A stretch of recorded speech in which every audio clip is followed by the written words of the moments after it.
Wow, what a story. When I learned about your story about your husband and how he was diagnosed with stage 4 cancer, it really was such an inspiring story because you were in fashion before. Correct. That's right. I was a So fashion can you designer tell me for a little 24 bit? years. Okay. Yeah. Yeah. Tell me a little bit about your history so that whoever's listening can understand how you had to pivot and change and that's in and of itself, that's such an inspiring move. So I guess the way that I think about it now is I'm actually going to take you back a little bit further. When I was 12 years old, I used to live in a small little efficiency with my grandmother and my mom. I'm Cuban, born there, Wow. immigrated here.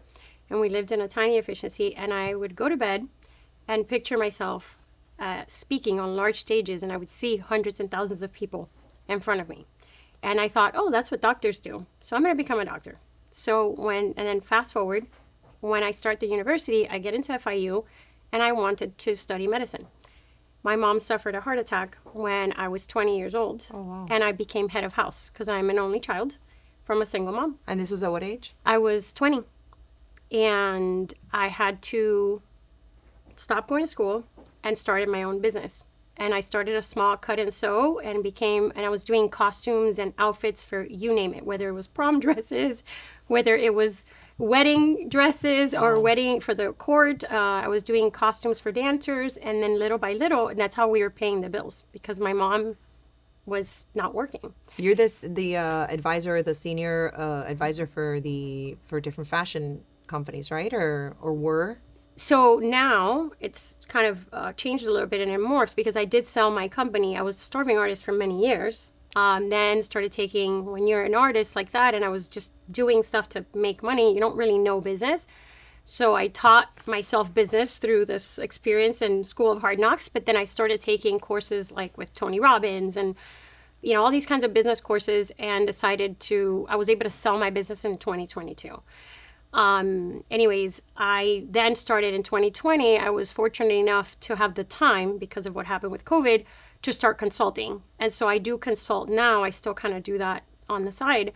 I consult for companies that want to add an apparel to their actual brand, so to speak. And they need to know everything that requires production because my specialty, not just as a fashion designer, I know from A to Z of anything in the manufacturing space. Oh, wow. Yeah, because I did it all. I did every single position I ever hired. And so for. when you had to pivot, like your husband got diagnosed with stage 4, was it, you said pancreatic? No, thank God, no.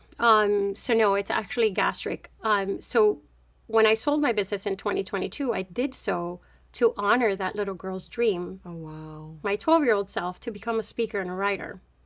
And I did that in March of 2022. This was before your husband was diagnosed? Before he was diagnosed. Oh, my gosh. I did that to honor that girl, and I did so to become a speaker in the mind, body, and spirit wellness section because that's always been my jam. I originally wanted to be a doctor. It was your calling? It's always been my calling. And even though I was good at what I did for a living for 24 years, I feel like this is my zone of genius. That was maybe my zone of excellence kind of thing. And God had plans for me, obviously. My husband was diagnosed 8 months after I had sold my company. So I had to, once again, halt everything. I had to stop everything that I wanted to do. Same thing that happened with my mom when I was 20. The same thing happened at 40, whatever that was, 47 or 46. And so quickly I realized that conventional care had tools.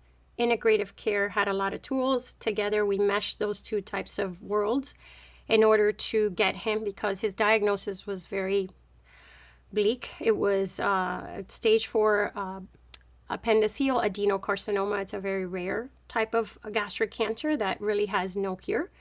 The chemo that they gave him was for colon cancer. And so I understood very quickly that we needed to utilize all the tools available to us. However, no one offered nutrition on the day-to-day.